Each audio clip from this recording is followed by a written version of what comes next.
Good morning, church, and happy Sabbath. I want to thank Pastor Godsoe for giving me the opportunity to share the Word of God with you today. Which one are you using? Using that one? Let's pull this one away. Is this one working? Okay. I would like to share my personal testimony of the value of Christian education and how it has impacted me and my siblings over the last 5 years. Let us pray. Dear Jesus, thank you for blessings of the Sabbath day. Please be with me as I speak your word today. I pray. Amen. I still vividly recall the events of the summer of 2011. It was the year my parents decided to remove us from Romeo Dallaire Public School and send us to Crawford Adventist Academy. I had just turned 6 years old and about to enter grade 1. My two older siblings at the time, Cherise and Charles Jr., were furious, and I couldn't understand why. Night after night, they argued and fussed with their parents about going to Crawford. They complained bitterly over and over again, even refusing to eat supper one night. But my parents never relented. They were tough and certainly not a pushover. Thank God they stood their grounds and never gave in. At only 6 years old, I observed carefully. I didn't fully understand the reason for their resistance. After all, I lived in my own world, and it was fun. I knew every song sung by Katy Perry, Britney Spears, Justin Bieber, Rihanna, and so many more music artists.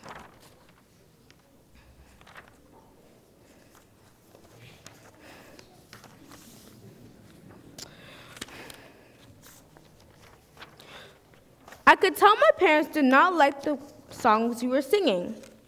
But our devotion at Romeo Dallaire Public School was a daily dance session for all the students, and I loved to sing and dance to the music.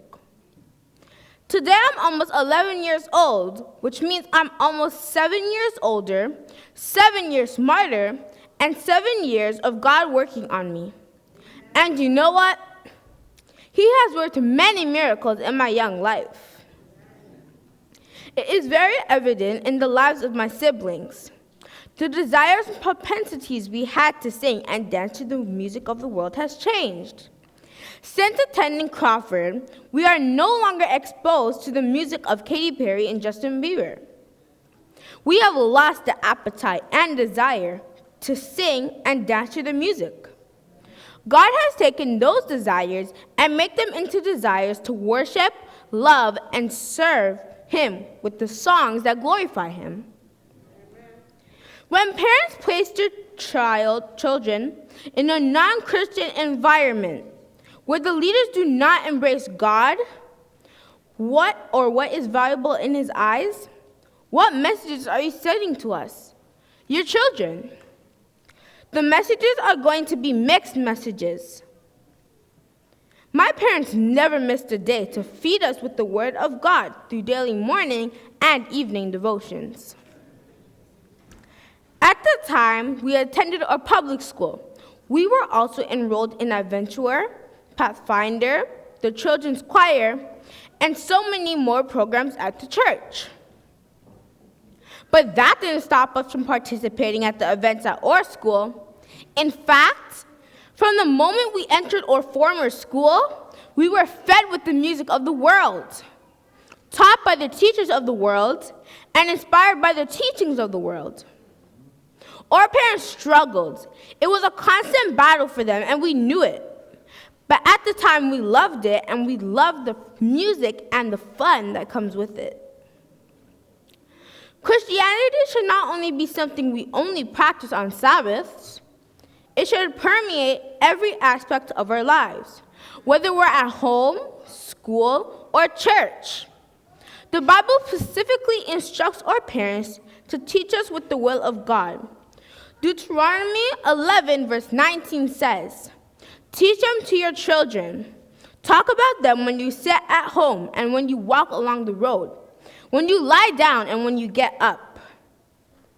Children must be taught to model a Christian life, not only at home or at church, but also at school.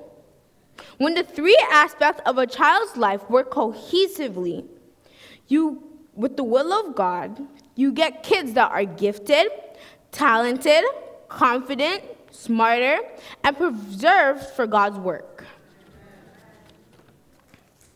Choosing a Christian education is important for every aspect of our lives as children because it gives us the opportunity to be closer to God through the establishment of Christian morals, intellectual concepts, exposure to the Word of God, Christian teachers and staff who are positive role models, godly relationships with staff and other students, conflict resolution that is rooted in God's love, the presence of the Holy Spirit in our schools, a family-like support system, the presence of constant daily prayer, pastoral class support such as what Pastor Godsoe and Pastor Sherry provides to my class, and the encouragement to live by the rules God has given us. Having had the opportunity to attend both a public and a Christian school, my siblings and I have a real introspective comparison of both sides. And I can tell you, Christian kids ought to be educated in a Christian institution. My parents did the right thing when they made a decision to educate us in the Christian institution. And I want to say, thank you, Mom and Dad, for making that tough decision then. We appreciate your sacrifice and your steadfastness. For this year, every child will spend an average of 8 hours per day in school, far more than their waking hours at home.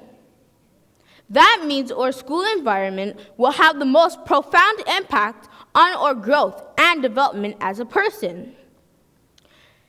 If a child spends most of their waking hours at school, it means that their parents cannot holistically train their kids on their own, and there should be entrust them in an academic institution that not only challenges them to excel academically, but models the values and characters of God. Some things cannot be measured in dollars or cents. For example, there is no way to put a price tag on a child's heart and mind, or to calculate when we do the will of God from our heart. Making a financial sacrifice to put an emphasis on Christian education makes a child feel cherished and important. My siblings and I can truly testify of this today. Since all 4 of us still attend a private Christian institution, we are constantly reminded of the sacrifice and commitment our parents have made to God and to us. We know our parents are investing in our future when they invest in a Christian education, and that shows how valuable we are to them. Every Christian child should be educated in a Christian institution where the love of God permeates the classrooms, the teachers, the staff, and the school. I know God has transformed my siblings and me in ways my parents could not do on their own. A Christian education is not just a mere learning of science and math. It involves the development of an entire human being, or physical, emotional, intellectual, spiritual being. In closing, God has given us the confidence and the reassurance that He wants us the best for His children. Jeremiah 29, verse 11 says, "For I know the plans I have for you, declares the Lord. Plans to prosper you and not to harm you. Plans to give you a hope and a future." I pray that God will bless and prosper all our parents here today. so that all Christian children can experience the joy of being a part of a Christian school family. Thank you.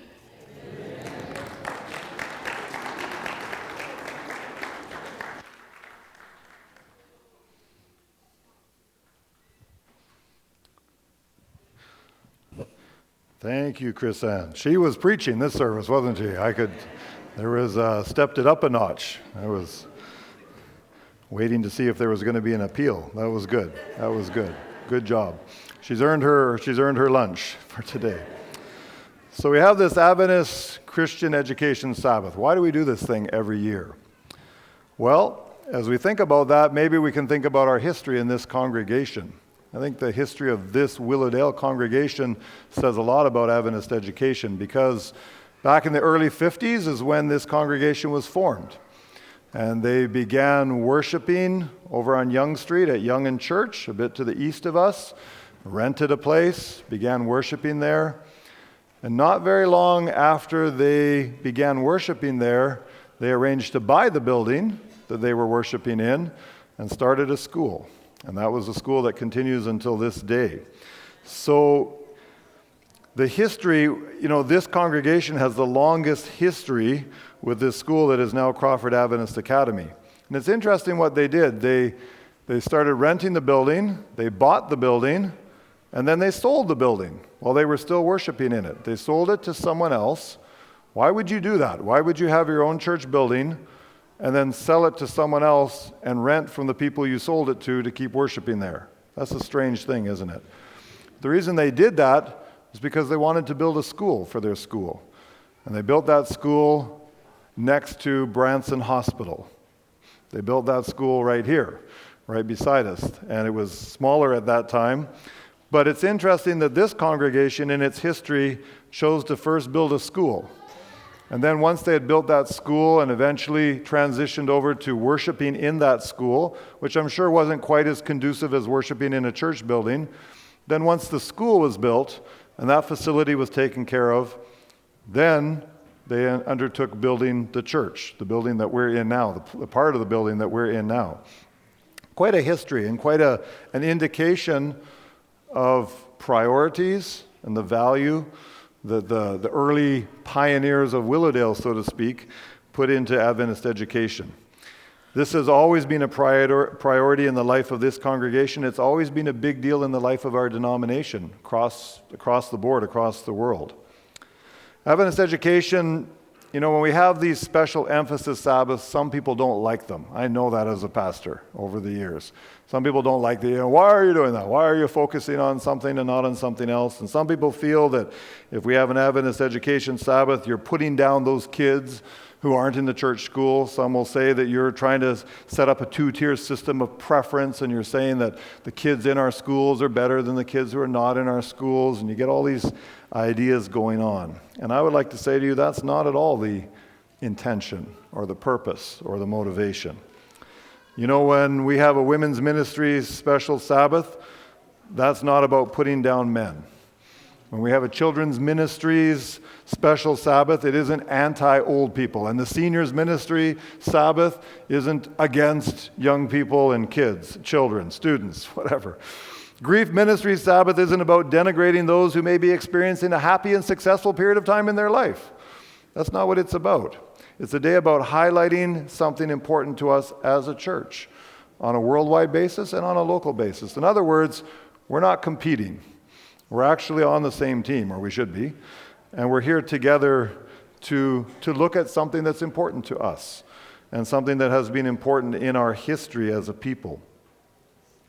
So I can be encouraged and I can be blessed when I hear the good stories about good things that are happening during a women's ministry day, even though I am not a woman. I can benefit from Seniors Emphasis Sabbath, even though I'm not there yet. In fact, it's so far in the future I can barely see it coming up. Thank you for the one amen, and thank you for all the laughs. You know what? I can enjoy and gain from a Black History program, even though I am of low pigment value in my epidermis, right? In other words, what I'm saying is I hope that what we do today isn't something that feels confrontational to you, but it's something that is a chance for us to celebrate together. And I hope that you will choose to do that. Celebrate and consider our educational ministry, whether you have kids in this system or not, whether you have kids or not. Because the frank reality is, we invest a lot of money in this thing, a lot of money. Our church school subsidy budget for this year is projected to be $127,000. That's a lot of money to me. If it's not to you, we need to talk to you about support. But it's $127,000. Add to that another $14,000 that people kindly give for tuition assistance. Add to that another, last year was $6,900 on top of that we give to in three-way matching grants to students who are in our Adventist academies and universities, colleges. That's a lot of money, I think. And you add that all up, and that means that our spending on an annual basis on Adventist education is equal to just under 43% of our total church expense budget. It's quite a hefty chunk of change, right? 43%? Yeah? And for 65 years, this congregation has been doing that. Faithfully every month. I'm not aware of us ever missing a month. Once or twice we might have been a day or two late, but every month, 65 years, we've paid our subsidy. And I think that's a good thing. I think that's something that we can be proud of and thankful to God for. And I wish all our fellow churches would follow suit. Many of them do, some of them not so much. And if you think 43% is a lot, I remember when I was at Saskatoon Central, our school subsidy calculated to 66% of our annual church budget. 2/3 to operate the school. Partly because their other constituent church paid when and if they thought they had money to do so. That made it a little challenging. But it's a big investment, right? So why do that? Why do that? Why pump so much money into something like that? Think of all of the other things that we could do. Well, I want to show you a short little video that was prepared, I think, about 6 years ago. The Adventist Church, like United Nations, likes to designate every year as the year of something. I think it was 2012 maybe was the year of Adventist education. And the North American Division prepared a little presentation that I'm not sure actually ever got shown here at Willowdale, looking at some of the benefits and outcomes from our educational system. So why do it? Why do we put all this money into it? Mr. Dason is here. Why is Mr. Dason there scratching his head trying to figure out how we're going to pay for all of this? Well, let's look at some of the outcomes. Very short video.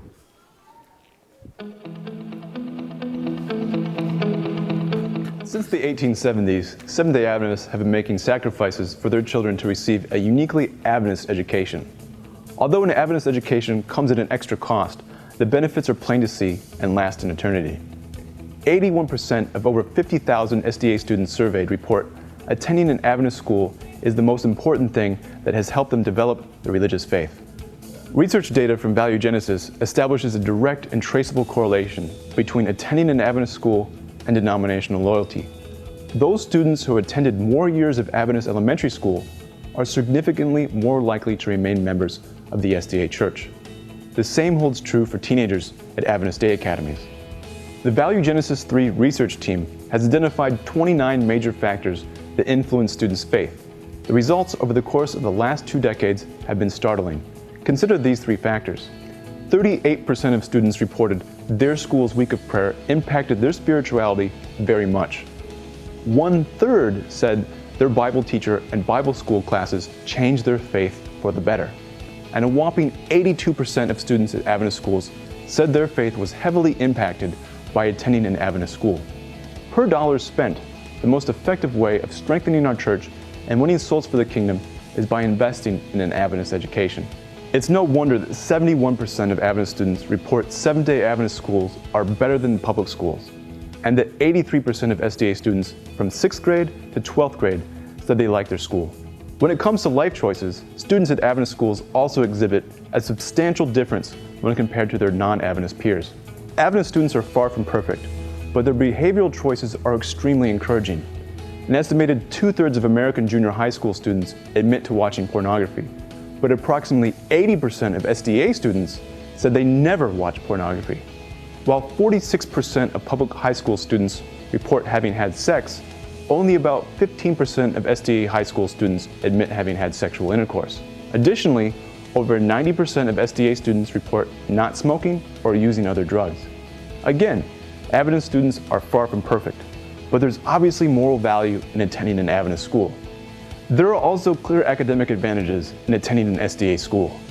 Based on the Iowa Test of Basic Skill scores of 51,706 Adventist students, Adventist institutions scored higher than the national average in every subject category.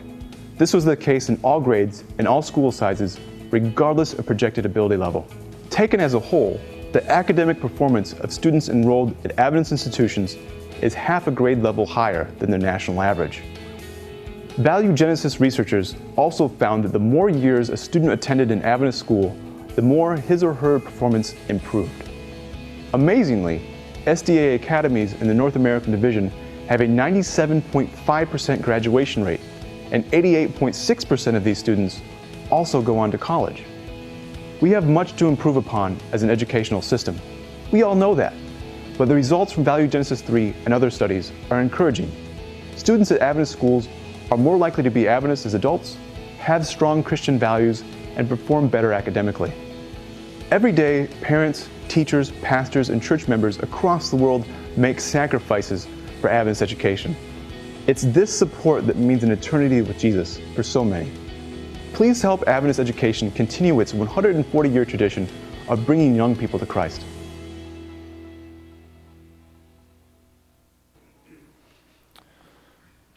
So I've had the privilege, I guess, to serve on the Toronto Adventist District School Board for about the last 3 years. And that's been a good experience for me. Certainly been on school boards before, but this is a bit of a different setting where you have 4 schools under one system trying to operate as one school board. And it's been good. It's given me some insight into our school system and how it operates here. Are there challenges in operating a school these days? Yes. Yes, there are on many, many fronts. Is it easy? No. And are there easy answers to how to make it just all work nice and everybody will be happy? No, not at all. If it was easy, our meetings wouldn't be 3-4 hours. It would be maybe, 1 hour. It's not easy. But I can say this, that from being a part of that, I can say that I truly admire the board members, the dedication that they have shown for the school system, the leaders of our school system. I don't see a bunch of people who don't care and are just saying whatever, who cares. I see people that are really striving for excellence and people that are putting in the difficult work of trying to make our system as good as it can be. So I hope that you can be encouraged with that. There are some of the lay people on the board who have expressed quite clearly. They've said things like, these Adventist education Sabbaths that you have at churches, they're fine, but they're not of much use if the pastors of the churches don't really promote the school. They said some of these pastors, you know those pastors, you know what they're like. Some of those pastors, they don't step up and support. They don't tell the good stories of the school. And the feeling apparently is that at least in some of our churches, the pastors are kind of holding back maybe even the system by not stepping up in support for the school. So, I don't want to be one of those pastors that they're talking about. But let me say this up front, and I'll say what I do believe about Adventist education. And I know that what I say isn't necessarily appreciated by everybody, because I know there's some who say what I'm about to say you shouldn't say. But nevertheless, I'm going to say it. First of all, I do greatly value our Adventist school system. I do, and I think I've tried to show that in my life and my involvement. But I also recognize that it may not automatically be the best answer for everybody or every situation. I think that is a reality. I think sometimes there are specific special needs that our system maybe doesn't in all cases have the capacity to adequately address or be able to meet. I think there are some folks, even with the various forms of assistance available and even with their personal sacrifice, who at the end of the day just cannot feasibly afford the cost of a private education. Even a private education that's very affordable in comparison to most private educational systems. That is a reality that we sometimes don't like to talk about. And I also know that in the end, bottom line, people have a choice, right? God gave us a choice, we have a choice. And that means that I and everyone else need to be very cautious about judging that choice that other families make. Because I think in choices like that, there are often a great number of factors involved for consideration, and I probably don't know what all those factors are. So I have to be very careful saying, why are you or why aren't you doing whatever you're doing with regard to your children and their schooling? On the other hand, I've been around long enough that I've certainly encountered people who it seems look for every excuse possible to not support our Adventist education system. And I've met enough people who change their tune with the wind, usually based on if the school says, maybe you should pay some tuition. So I've known people like, Pastor, the school's wonderful. I wouldn't have my kids anywhere else. It's the best thing, Christian education. And then somewhere you say, well, you're quite comfortable in life, but you haven't paid any tuition for like 5 years. Could you start doing that? Are you kidding? Go to that school? It sucks. The facility sucks. The teachers are no good. The morale is bad. It's not safe. I wouldn't send my kid there for anything. That's interesting because 3 months ago it was a wonderful school, and now it's the worst place on earth. Point is, sometimes we get other things involved in our evaluation of why we support Adventist education or why we don't. So maybe I can just, have to think about my own story, because if the deal is that pastors need to step up and express their support, I can think of my own story, my own life. When I started school in grade 1, I lived in Oakville, and I went to Maple Grove Public School. I had 2 teachers that year. I didn't do 2 years of grade 1, but I had 2 teachers. And that was because halfway through the year they rearranged. I don't even know why. You're in grade 1. Who knows what's going on? But they restructured or something. So I had Mrs. Coyne to start the year, who was, it seemed to me, a very, very old lady. And then I had Mrs. Dunbar to finish the year, who was a much younger lady. And then, in the summer between grade 1 and grade 2, in Oakville, they built a brand new school closer to my house. So for grade 2, I went to Chisholm Public School. And I had a teacher named Mrs. Apted. And just as sideline trivia,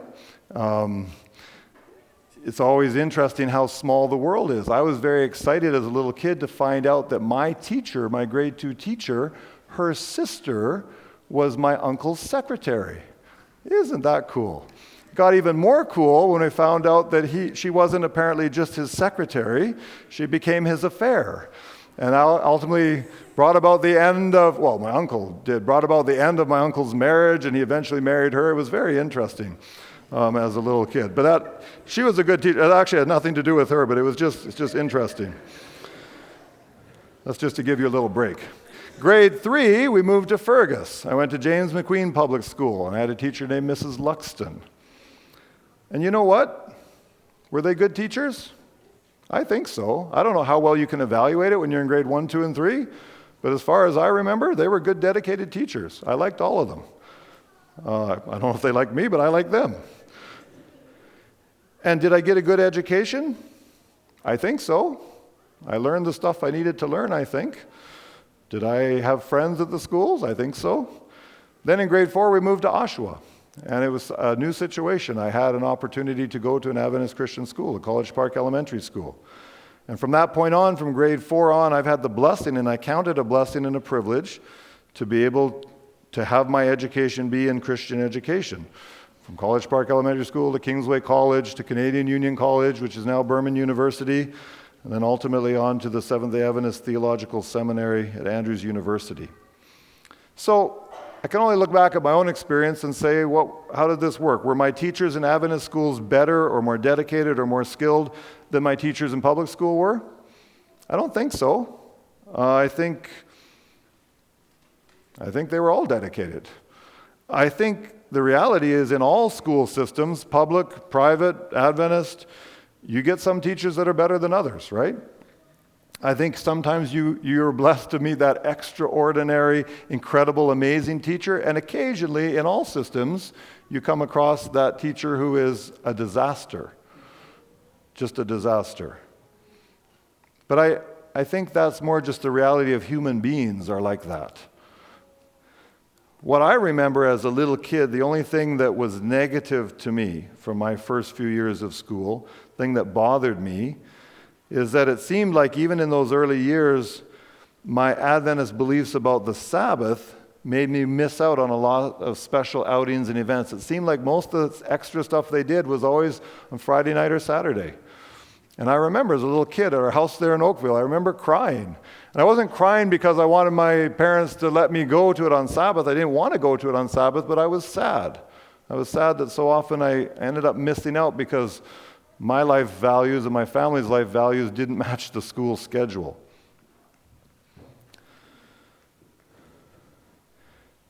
And, we would have, write about what we did at this event, and everybody would write about what they did at the event, and I would have to write about something I did somewhere else at another time. But then I had the chance to go to Adventist schools. They taught, I think, the same basic curriculum requirements. They taught me how to add and subtract, how to read, all of that stuff. But what I was able to experience was a school that was able to provide for me what a public school really could not, really should not provide. And that is things like adding a Christian perspective to things, teaching morals and principles and beliefs from an Adventist Christian viewpoint, incorporating prayer into school life, incorporating the study of the Bible into school life, and certainly scheduling that respected Sabbath beliefs and honoring. So I look back and I think back, like, was that good or bad? I don't feel like the public schools were corrupting me per se. It's just that it isn't the role of the public school to teach and practice religious truths and values. And I was thinking about that this week. I was saying, was my public school experience bad? It wasn't bad. It was good. But I was thinking about the fact that I am closer to the seniors. I mean, I got a ways to go, but I'm a lot closer to the seniors than I am to the young adults, right? No, there's good times to say amen. There's not such great times to say amen. Have mercy. Thank you for affirming the obvious. All right. But I realized, when I'm in grade 1, 2, and 3, that's like 42 to 46 years ago. It's a long time ago. And I started thinking about the world when I was a little kid and the world today. And, back then, I don't think society was necessarily religious. But I think back then, growing up, the basic values and principles that were held by most people in society, I think they were a lot more in line with kind of basic Christian beliefs. I feel like society wasn't Christian, but they were kind of aligned with basic Christian thought. And I think about today, and I think we live in a very, very different world, in a very different time. And I think we live in an increasingly secular society where norms, values, and beliefs are all over the map. In fact, I don't think there's a map you can put them on. So Christian principles and practices and beliefs and standards, it seems to me that these days, these things are increasingly fair game for suspicion, for criticism, for demeaning, and even for contempt. Right? Watch out for those Christians. You know what they're like. And rather than representing the majority norm, I feel like Christian viewpoint seems to have become more and more sidelined, labeled with those taboos of being intolerant and irrelevant and uninformed and even dangerous. Right? More and more, Christians are dangerous. We're a bunch of people that are just like, we gotta keep them down because you know what they're like. I feel that. I don't know if you do, much, much more in society. I think we have a free society and we're way ahead of most parts of the world, but I sense a very different shift in viewpoint. And so when I think about that, I suspect that the differences in focus maybe today between a public school and its curriculum and an Adventist Christian school are probably much greater than they were back when I was a little kid in grade 1, 2, or 3. And that means that for today as a parent, I've got to think about that. I don't think it's safe to necessarily just comfortably assume that my values as a Christian will necessarily be shared by the surrounding society or the public school system that reflects that society, or in some cases leads that society. So for me, for us, for Sandra and I, for our kids, we're pretty dedicated to Adventist Christian education. Is it perfect? Of course not. Of course not.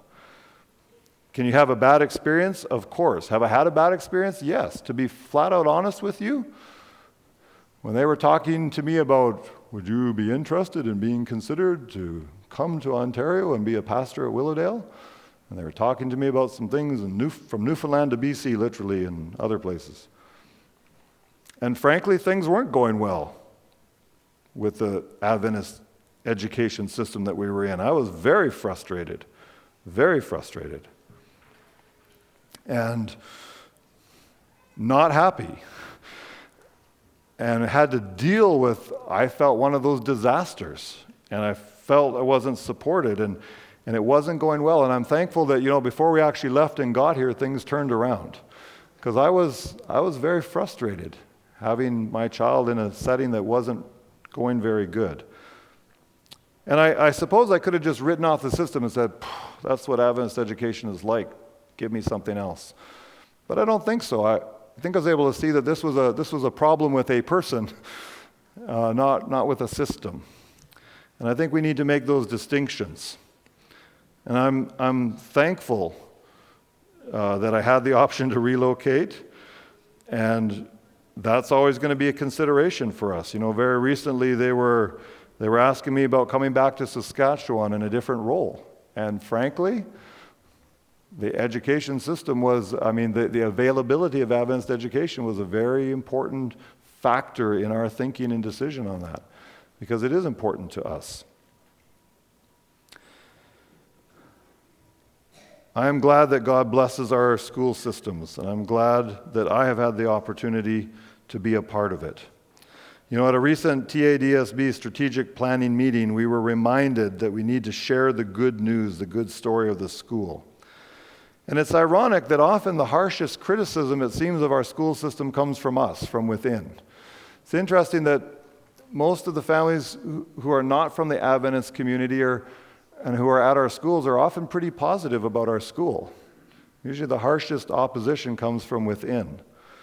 And you could say that's maybe because we're closer to what's going on, I don't know. But, our facilities, sometimes we look at our facilities and we say, oh, that's not as good as it could be. But some of our school groups and sports teams go out to other schools and they come back and they say, wow, I'm sure glad our school is like it is and not like that one we went to visit. Are there better? Are there worse? Yes, definitely. But we're not the worst. We don't have a terrible facility. We have a very high graduation rate. We have a very high rate of entrance into college and university. Our musical groups do well when they go to competitions. Our sports teams do well, and I think they represent Christian athletics well. And we have a spiritual emphasis that you can only have in a Christian school. It's not always easy to share a property with someone else. It's not always easy for Willowdale Church to share a property with Crawford Adventist Academy. Any neighbors? You can be good neighbors, but still have times when it's like, oh. Are there times when I'm like, oh? Is it possible there are times when the school is like, oh, Willowdale? Don't say yes so heartily. But I think we've done pretty good. 60 years as neighbors, we've done pretty good. And I think we need to do that. We need to work at that. I think that there are good things that are happening at our school, and sometimes we hear about the challenges and we forget the good things. I'm thankful that my children can go there. I think my wife works there, and we have an opportunity to be involved with that. It's been positive and beneficial experience for my children and my family. And it's going to continue to be a significant factor in our life choices as long as our kids are in school, which I hope is not forever. I think that we should keep investing in Adventist Christian education. Because, we've been talking about this recently, and not just here, but everywhere I've been, it seems like when we talk about the challenges and the financial challenges, the place we always get to is, what we need to do? is we need to advertise our school more so we can get more people from the community to come to it and kind of save our school. And really, that's not really why we run an educational system. I think that we should welcome people from the community. Anybody who's willing to come and be a part of our school system, wonderful. It adds perspective and depth to who we are. But our primary reason for doing it is so that we have the opportunity for our own Adventist community to educate their children with that faith component to it. And that means that when we think about supporting our school system, the answer isn't probably just to find someone else to come in and help pay for it. What we've decided over here is the focus we want to have is to try to say we need to remind our own community of what we have and how good it is. and encourage people to give it thoughtful consideration. You know what? We could operate more efficiently and more effectively if we were at full capacity, and we're not at full capacity. And frankly, when you're at full capacity or near full capacity, it's financially, there's some good things that happen with that. So part of what we want to do is tell the good story of the school and encourage people to think about it. We've talked about the fact that if we had 50 more students here, it would make a huge impact. A huge impact. And where are those 50 students going to come from? You know what? Historically, in all the schools that I've been a part of, most of whatever the creative and intense advertising we try to do to the community usually nets very few people coming to the school. Most people from outside of our community who come to the school, and even I would dare say many from inside, come because they've met someone else who is having or has had a positive experience with the school. And that's really what we want to nurture. That's still the biggest bang for the buck, is when those of us who have had a good experience with the system look happy and share that with other people. And that's why we share the testimonies like we do, like the testimony that Chrisanne shared. Paul shared one during Sabbath school.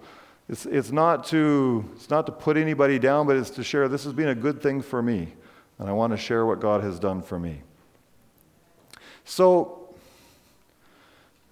I would like to see our school system keep operating. I would like to see it thrive until Jesus comes. I think it would be a benefit and blessing if our school population better reflected the diversity of our church population in this metropolitan area. And I think that only happens when we engage and enroll. That's how it happens. That's what I'm trying to do. So let me just get close to closing off here, not to give you undue hope. I want to tell you about someone that I was visiting yesterday in Princess Margaret Hospital. He's the younger brother of probably my best friend growing up. And he's 47 years old, has a wife and 2 kids that are in university. And he's been battling cancer. And he went home for a while and he thought he was doing a lot better, and he seemed to be doing better, but it came back, and it came back hard. And so they've just recently put him through a very intense, very, very aggressive round of chemotherapy. And he just got the news maybe yesterday or the day before. He and his family just got the news that it didn't work. So he's looking at their projection is 1 to 6 months left to live. He's 47 years old. And, obviously when you're talking with someone in that situation, at some point along the line, you're not going to just, we're talking about funeral services and things like that. But you're not going to just chit-chat about everything. You're going to talk about some important things like spiritual things. And so I was talking to him a little bit, and one of the things that he said that I found interesting, there's no guarantee, right? It's not like, send your kids to Adventist education and they'll be lifelong Adventists. Not at all. Because his brother, my friend, and him grew up in the same Adventist household. They went to the same Adventist education system the whole way through. And my friend kind of has stayed active and involved in the church, and this guy, not really. Not a terrible guy, but his wife comes from a completely non-religious background and really has not lived his life in connection with the Adventist church. But now he's got 1 to 6 months left to live before he dies, according to the projection. And, I was asking him, how's it going? And what are you thinking? And it was interesting to me. I just wanted to share with you one of the things he said. He said, I look back at my upbringing in the Adventist world, in the Adventist educational system, in a Christian home. And he said, I'm very happy for it. I value it.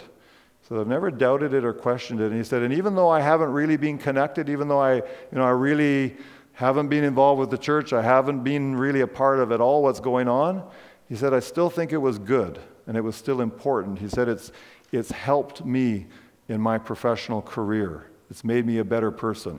It's helped me in my life with my family. And he said, I don't regret it. I see it as a benefit. And I thought that's interesting because that's coming from a guy who checked out of the system, who didn't buy into all of the values per se that were maybe taught, but his reflection on it, and I think he's in a position to be giving thoughtful reflection, was that I wouldn't change it. That was a good thing. And that was encouraging to me, because sometimes you hear about all the bad stuff, It was encouraging to hear this guy say, you know what, I'm thankful for that Christian education. And I think that's the kind of good story we need to remember as we think about our support of our system. So, there is a bit of a push in some circles in the denomination, this push to add Christian education as a 29th fundamental belief. And I'm not against anyone who says that. I'll just state my opinion. I'm not really in favor of that. And because what I've heard people say is, if we add this as a fundamental belief, then it will force us to change our funding structure and we can fund our schools better. And I personally don't think fundamental beliefs are something that you use to maneuver funding structures. I have some challenges with that. But I will say this.